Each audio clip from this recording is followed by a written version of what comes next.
モカツチカンの記録 Vlog、ドラゴンボールのプラモデル、メカコレクションボリューム7、亀仙人のワゴン車です。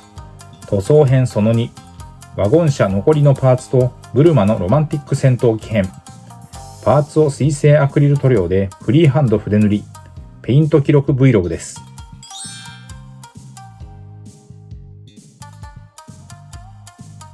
ペイントの様子はハイライトで使用したカラーごとに見ていきます。ワゴン車とロマンティック戦闘機は同時並行でペイントをしていきました。塗料は水性アクリルのファレホを基本にシタデルカラーを要所で使いながらオール筆塗りで色付けをしていきました。使用した筆は基本は模型塗装用の面相筆。面積の広い箇所はブラシを使って時短させ効率よく塗装をしました。工程は下地塗りから上塗りの大きく2段階です。今回の色塗りに使用した塗料はこちら。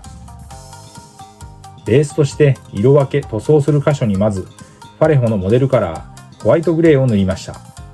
白系塗料では最も隠蔽力強く信頼のおけるカラーです。少しグレー味を帯びています。ひと手間ですが、この下地のあるなしでその後の色塗りは違ってくるので漏れなくしっかり塗っていきます。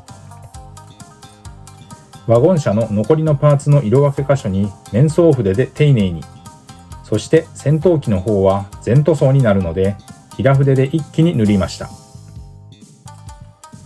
ファレホは世界水準で最高級の水溶性アクリルカラーと言われ、筆塗りによる塗装が滑らかに、筆ムラも出にくく広い範囲に塗装ができます。モデルカラーはファレホの筆塗りのスタンダードです。色数も多彩で必要に応じて調色も可能。プラモデル、フィギュアなど多彩な模型塗装に応用できます。水溶性で無臭、速乾、均一で色ムラが出にくい、マットな表面仕上がり。これらが何といってもファレホの魅力です。下地の完全乾燥の後、本格的に色分けをスタート。戦闘機のパーツをおよそ色分けしていきます。モデルカラーのライトグレーです。使っている中では最も明るいグレー。機体の下半分とプロペラ部分に塗りました。面積が大きいので一度乾燥させてからの二度塗りでしっかり色をのせました。ゲームカラーのカーキです。これがロマンティック戦闘機のメインカラーになります。下地の白が効いて色は乗っていきますが、それでも塗装面積は大きいです。色ムラが出ないようにシタデルカラーのテクニカル、ラーミアンメディウムという溶剤塗料を使って水で薄めながら色をのせていきました。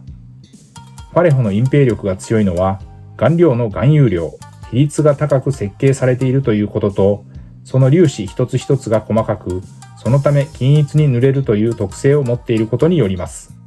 ゲームカラーはファンタジックな特別色で、人物、モンスター系フィギュアに適した鮮やかな色がメイン。粘度は低め、隠蔽力、塗膜は強い特性を持っています。モデルカラーのダークグレーです。戦闘機の一部、ワゴン車の方はラインに使ったり多用途。今回の塗装ではアクセントカラーになって重要な色でした。最初薄く色をのせて面積が広いので、塗っているうちに乾いてくるんで、そこに色をのせていくという流れで作業を繰り返しました。そして赤です。ゲームカラーのブラッディレッド。鮮やかな赤カラーを戦闘機のプロペラ部とワゴン車の後ろのライトに。続いて銀色です。ゲームカラーのシルバー。戦闘機は車輪の結節部。ワゴン車はワイパーやドアの取っ手など、こまごまいろいろ塗装する箇所がありました。さすがの銀の発色の強さです。一発で色は乗っていきました。戦闘機についた機銃に金色。シタデルカラーのベース、レトリビューターアーマーです。ゲームカラーのオレンジファイヤーです。戦闘機の一部、ワゴン車のライトに当たる部分に使いました。フロント、サイド、リアです。戦闘機の座席の部分にモデルカラーのライトブラウンを使いました。これでロマンティック戦闘機の一通りの色分けができました。シタデルカラーのコントラスト、スネークバイトレザーを水で溶いて薄く、先にカーキを塗った塗装面にさっと染め塗りしました。フォローで入れるシタデルカラーはホビー用の水性アクリル塗料で、イギリス発の独特の形状のボトル入り塗料です。続いて背面のグレーの部分にはシタデルカラーのシェード、ナルンオイルを同じく水で溶いて染め塗りしました。ワゴン車本体にはシタデルカラーのシェード、カサンドライエローを水で溶いて染め塗りです。液体塗料でそれぞれ質感を高めました。かかった時間は合わせて約70分の塗装でした。塗装後は水性トップコート、ツヤ消しを全体に吹き付け、乾燥させて完成です。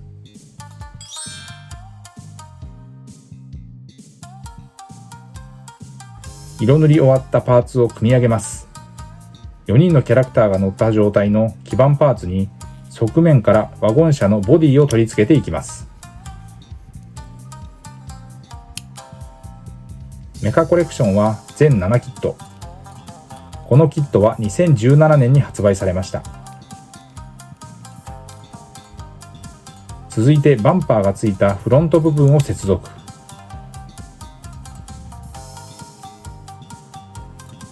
こちらもリアバンパーがついたバックドアです。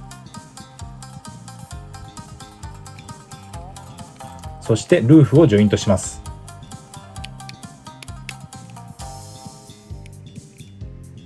付属のマーキングシールをここで貼り付けていきます。細かいシールです。数も多いですが、ピンセットで丁寧に取って該当箇所に置いていきます。ヤムチャの髪型でピンとくるこのワゴン車のシーンは第22回天下一武道会のタイミングです。亀仙流のマークがポイントのワゴン車です。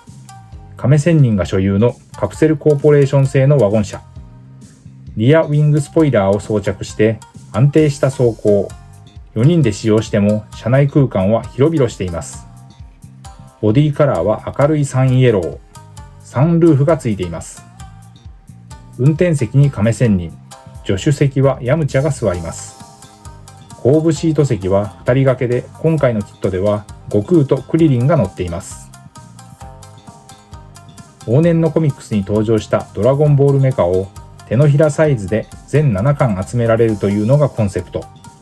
鳥山明先生の描く独創的でレトロチックなメカを手のひらサイズのプラモデルとして再現されています。パッケージも当時のコミックスをイメージ。側面はつなぎ絵風のデザインになっていました。ワゴン車のフロントビューからリアビューまで。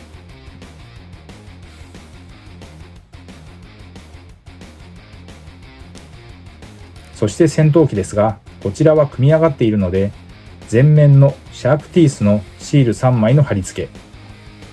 ガイドはないので、バランスがうまく取れるように、こちらもピンセットで丁寧に剥がして貼っていきました。それぞれに電動ギミック用のパーツが付属していて、7キット分全部揃えると、ブルマのロマンティック戦闘機が完成するという企画になっていました。この第7巻でようやくコンプリートできたので、ロマンティック戦闘機を作っています。ブルマのロマンティック戦闘機のフロントビューからリアビューです。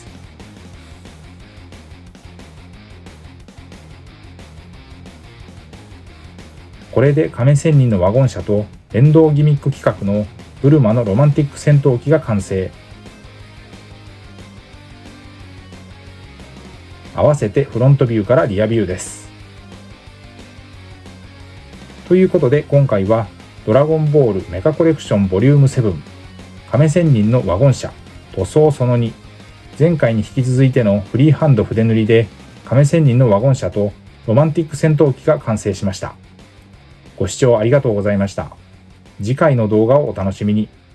チャンネル登録、高評価、引き続きの応援のほどよろしくお願いします。